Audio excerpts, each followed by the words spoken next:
Welcome to Think Big with Dan and Qasim. Join hosts Dan Melnick and Qasim Masood as they explore big ideas, limitless possibilities, and engage with visionaries, entrepreneurs, and thought leaders who dare to dream big, get inspired, motivated, and find practical tips for personal growth.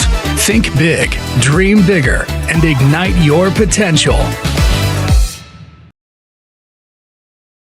All right, welcome back, everybody. Our guest today, Spencer Gilmore. Spencer, really appreciate you being here, man. Thanks for coming on. And can you tell us, first of all, where you're calling in from and what you do for a living with hair rescue? Yeah, I'm calling in from Austin, Texas. Thanks for having me on here, Matt. I founded a supplement company for men to prevent hair loss and help them regrow new hair rescue. Founded it back in 2020, but didn't really do much with it as I thought I needed a bunch of money for marketing. Listened to a fellow who you might have heard of named Alex Hormozi and read a couple of his books. And he really enlightened me on the ways of advertising, the ways of getting leads, and how you can start a business with no money. So started posting more social media content around the business and around my product that I created, and sold in the last 12 months about 2,000 bottles of it. And particularly in 2024, it's been snowballing pretty aggressively and sold about 400 units this month, about 25,000 in revenue so far. Yeah, that's awesome. I'm definitely familiar with Alex. I watch him all over Instagram. I've followed him for a long time. So he's definitely a legend. And that's awesome, I think, for any other entrepreneurs listening. I mean, I know from my experience and clearly from your experience, he is, I think, a great resource to find a lot of really like great free tips and kind of things out there between his YouTube and his socials. So I'm glad you mentioned that. And so I guess I'm curious, as far as the product goes, what did you kind of notice out there in the market as far as other maybe like hair care, hair loss supplements for men that you were trying to do a little bit better or maybe differently with this brand? Well, there's tons of products out there that work. And I don't want to say like anything is wrong or it doesn't work at all. It's kind of what works best for you. Similar to diet and exercise. If someone loves to go keto, or they love to be vegetarian, or they love to do Pilates, whatever you can stick to and works best for you, then by all means have at it.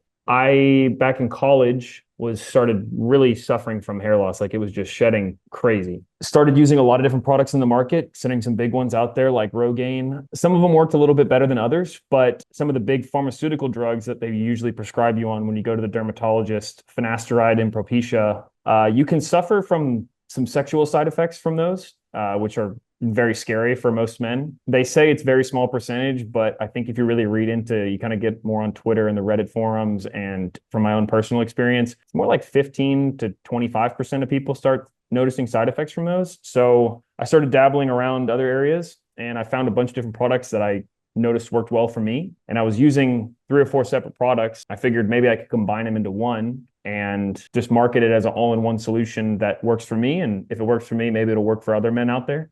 And from the, feedback that I've gotten, it's been working well for quite a few different men. I've been trying to increase the MRR of just a subscription basis, because with supplements, subscriptions is kind of king. And that's what we're trying to build. And we've gotten the subscription basis to almost 50 subscribers right now a month. A lot of people try it out. And something that I didn't think would come is, so on the website, we have a 1 bottle, which is like a 50-day supply. We have the reoccurring monthly revenue, and then we have a 3-bottle option. I just listed the 3 bottle as like a higher ticket option. And I sell almost equal amount of 3 bottles as 1 bottle options. So it's like 50 orders for the 3 bottle and 50 orders for the single bottle. People buy that and then come back. That's fascinating. Do you find that people that even like first-time purchasers will buy the 3 bottles as well? Yeah, they just buy. I mean, the price point's definitely cheaper. You save about 10% by buying that, so it's right.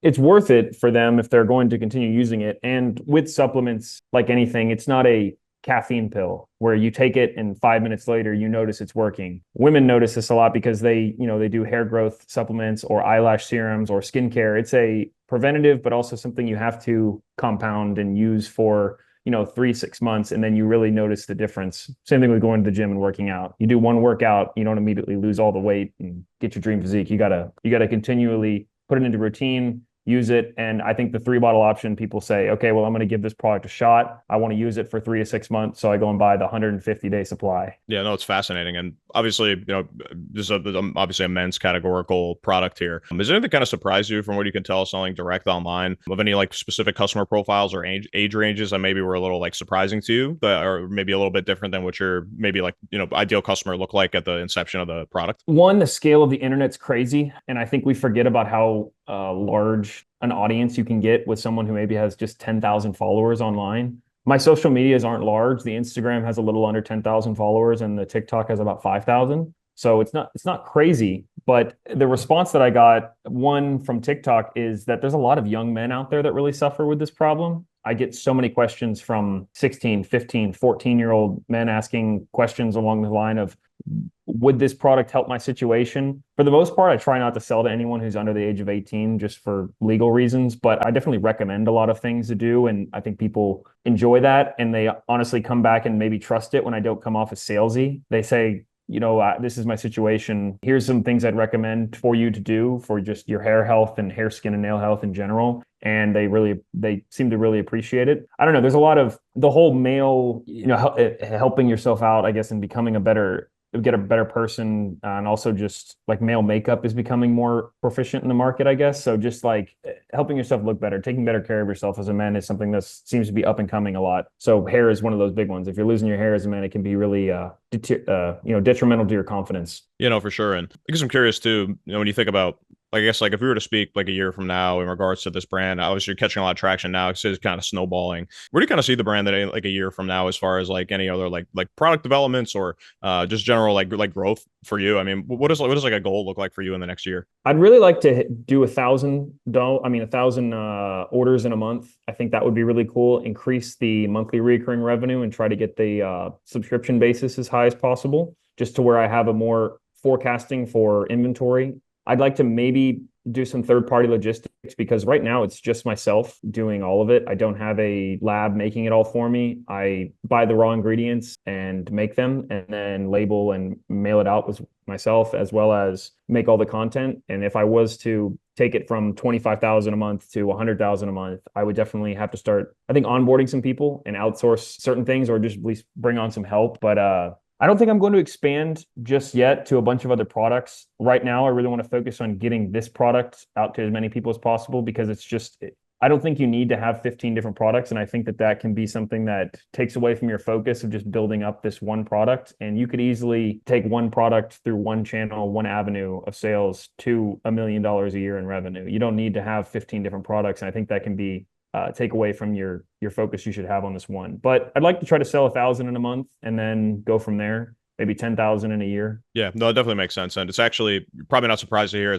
I always like to ask this question on the podcast. I'm curious to hear your answer as well, which is basically just, if you can go back and give yourself any piece of advice if you were to start your business again, what that advice would be. And it's actually one of the most common answers I get is like, don't try to expand horizontally too fast. So essentially just like, don't try to do too many SKUs. Like you're never going to perfect it, but like attempt to perfect like your selling motions and your product development for the one thing that's already gotten some traction before you move on. Yes. So I think it's a very common experience. I think it's a really valuable perspective for anybody listening that might be interested in getting into CPG. It's something I hear time and time again. And after the 35th time, it's not really anecdotal evidence anymore. I think it's a really important thing to just kind of stay grounded with, what you're doing. And, the first glimpse of success, don't try to expand too crazy, exactly like what you're saying. So I appreciate your perspective on that. But yeah, I would be curious to hear your answer to that, I suppose. I know it's been kind of, since 2020, 2022 really like got your stride, like, making some big sales in that first year. So if you could go back and give yourself any piece of advice if you were to kind of start this again, but what do you think that would be? Become much more diligent on posting organic content and try to put out as much content as possible, because it's free, and any advertising is better than no advertising, and you do not need money to advertise. As well as, I say that you don't need money, I would also start running paid ads as soon as possible. I didn't start running ads on Instagram and Facebook and TikTok until I had hit, almost 10,000 a month in revenue per month. And I just thought that I didn't want to spend the money on ads. I didn't know how to run ads properly. I would have definitely focused on learning that a little bit better. And then also trying to upgrade the customer experience as soon as possible. It's not a necessity, and I didn't have the nicest packaging and the nicest looking website at the beginning, but I would definitely try to make it seem like if you're selling a high ticket item, immediately try to put a little bit more effort into the packaging and the website upfront, because nowadays with Fiverr and Upwork and things that are out there, you can have someone design the labels and the website for relatively cheap. If you have $500, you can get a pretty good looking website and good looking packaging done. Yeah, it's fair enough. I think it's really good advice, right? Like you do as much like web traffic as you can, go viral on TikTok, go viral on Instagram, you get a million impressions going to your website. But as far as like what you mentioned before with like having like subscribers, whether you have a subscription model or not, your subscribers, recurring purchasers is really going to come down to their experience once they get the thing in their hands. So I think there's so much emphasis on, your digital presence, your paid advertising, your social posting, and like driving, traffic and engagement that way. I think it is true. I think it's not that it gets left on the back burner, but obviously like, your immediate most important thing to you, obviously as a new entrepreneur with a new product is just getting those impressions, getting the traffic and getting the sales, right? So I think it's really good advice. It's an important perspective for sure. So and I guess I'd be curious as well, as far as a product goes, like what is kind of a timeline for somebody that starts using this that maybe has like, regular male pattern balls is like still has like, around the side of the head, just like the top is like, that classic kind of like male pattern baldness. What is kind of a timeline for somebody using a product like this to go from, where they are to where they want to be and using this product on a daily basis, I suppose? It varies situation, case by case. I don't ever want to make promises too quickly because then people build up expectations. But fair, I can say one of the main ingredients in hair rescue is a peptide, and the peptide is very, very good at stopping hair loss. Now, regrowing new hair, most products on the market say anywhere from 3 to 6 months, depending on how well you respond to it.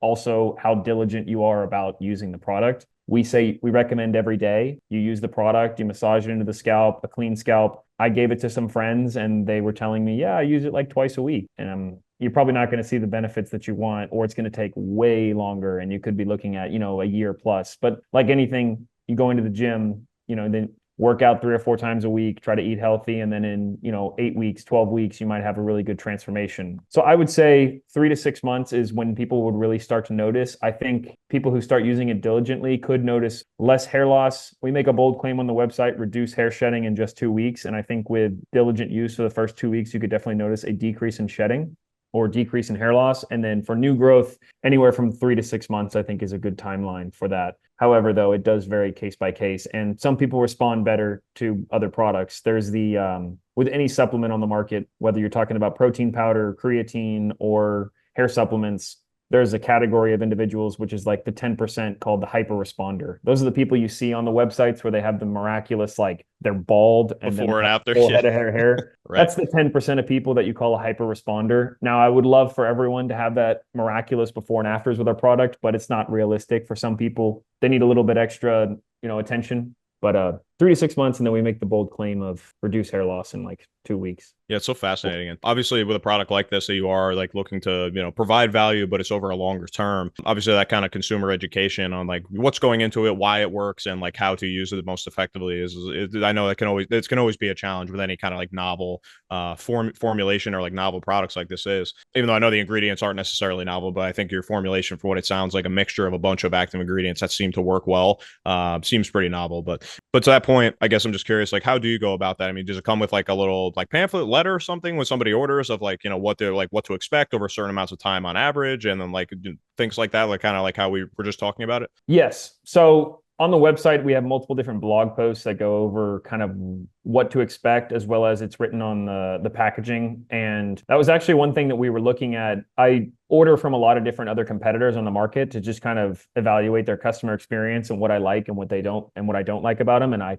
just ordered from a recent pretty large hair care brand on social media, and I really enjoyed that. They have a pamphlet with like photos of like what to expect and like how to track your progress. And I was thinking about kind of incorporating that, because to your point, you do have to set expectations with certain products like this and say, hey, did you use the product accurately? Did you use it diligently? Did you give it time? And if you didn't notice any results, then that can be unfortunate. But if you didn't, use it properly and it's only been 2 weeks or 3 weeks and then they say it doesn't work, it can be frustrating for me, and it can also be frustrating for them because I want them to get the best possible results. So we were thinking about incorporating something like that, like a pamphlet to go in each packaging. And to another point, one of the best ads that we've actually been running is the founder story ad and just kind of talking about through the ingredients and how it works and like what to expect and what happened to me. And I think that tends to resonate with people well because it tells a story, gives a timeline, and talks about how the product came to be. Yeah, no, I can definitely see that. And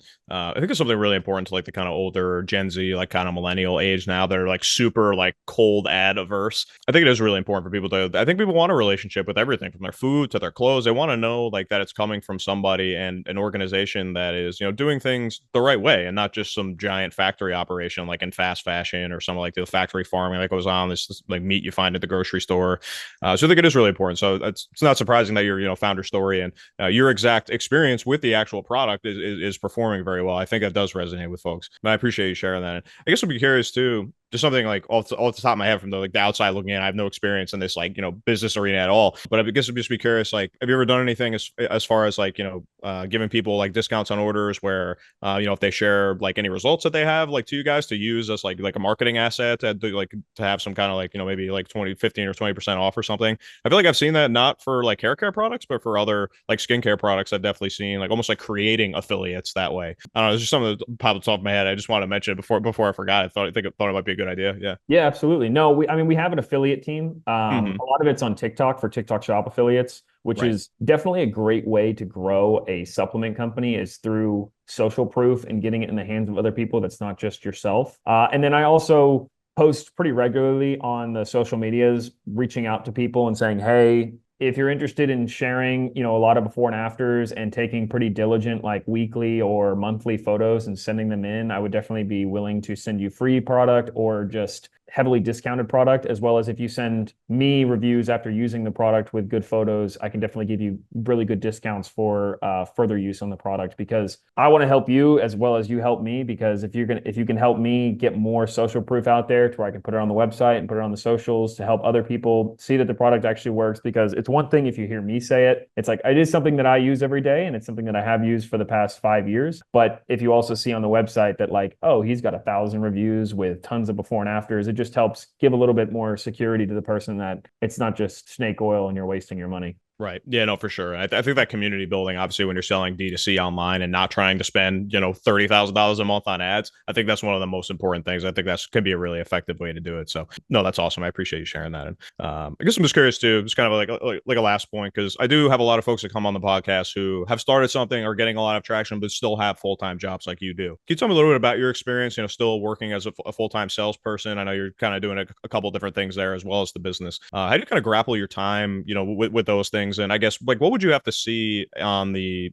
hair product side of things in order for you to kind of step away from that and put like 2 feet into this thing? I think it can be a difficult transition, obviously, for a lot of folks giving up that like more like guaranteed side for something a little bit more risky like your entrepreneurial venture. So yeah, any thoughts on that? Obviously appreciate it. Yeah, you definitely give up a lot of your afternoons and weekends. I would say because you're making the product yourself as well. Yeah. Yeah, I mean, a good quote that has kind of been very true to me is you need to use the weekends to build the life that you want for your 9 to 5 instead of trying to escape your 9 to 5 on the weekends. You need to work on the weekends so that you can, build that 9 to 5 that you want to live, I guess. I mean, I've enjoyed tech sales. It's been a very good job, and I would recommend it to almost anyone getting out of college for a great way to learn a really high value skill, which is sales, which is something that I use every day in my job, as well as working for Hair Rescue. I have to sell to people every single day because I want them to buy the product. As like a metric value for where I would like to see the company, I keep kind of moving the bar, because if you would have told me that I've done the revenue a year ago that I'm doing today and I would still be working both jobs, I might have been a little confused. But when the numbers all play out, I just keep trying to invest as much back into the business as possible, whether it comes to spending more money on making the website look better, spending more money on the customer experience, spending a little bit more money on ads, reinvesting it to buy more product. It's definitely come up now, and it's beginning a little bit more difficult to juggle both right now, as I go home and then I have to do fulfillment and then work on making more content, and then I work the 9 to 5 during the day. So it's I don't have a specific number, but I think once it just becomes to the point where I didn't want to like have a really great month and then just be like, okay, now I need to go all in with this. And then it, Right. it was just like a fluke. And I was like, okay, let's do it 1 month. And then it was like, okay, the next month, let's make sure it's not just a one-off thing. And now that it's been, 6 months of growing 20% month over month for the last 24 months. It's been, I don't see it stopping unless I just turn off all the ads and stop fulfilling orders and go from there. So definitely at somewhat of a tipping point here soon. And I'm not sure what the future will hold for me just yet, but it's been exciting. Yeah, no, it's fair enough, and I think it's kind of a good perspective and advice. We're basically not just like taking one wave of success and jumping ship for that, but like really giving yourself a proof of concept, like you would give to an investor, or you would give to like maybe a retail partner, somebody that's looking for some kind of proof that this is a good idea, whether it's an investor, a retail partner, a business partner of any kind. I think having that relationship with yourself when you are thinking about maybe moving on from your 9 to 5 is really important. So I think it's really valuable advice. I appreciate that. And then Spencer, I just want to give you an opportunity real quick just to shout out your website, your socials, anywhere anybody can get in touch with you, whether it's for maybe a potential business partnership or they just want to try out the product. What's the best way to stay in touch with you all? I'm available on all social medias, Spencer Gilmore, Instagram, LinkedIn, Facebook, TikTok, as well as my supplements company is called Hair Rescue. It's on Instagram, Facebook, TikTok, and website is hairrescue.shop. Awesome, man. Well, Spencer, I just want to say thank you again for coming on, man. Your advice is super valuable, and just want to wish you the best of luck and continued success in your career and what you're doing with your brand here. So, yeah, really looking forward to staying in touch as well. Thank you so much for coming on. Absolutely, Matt. Thanks for having me. Thanks, Spencer. Thanks, everybody.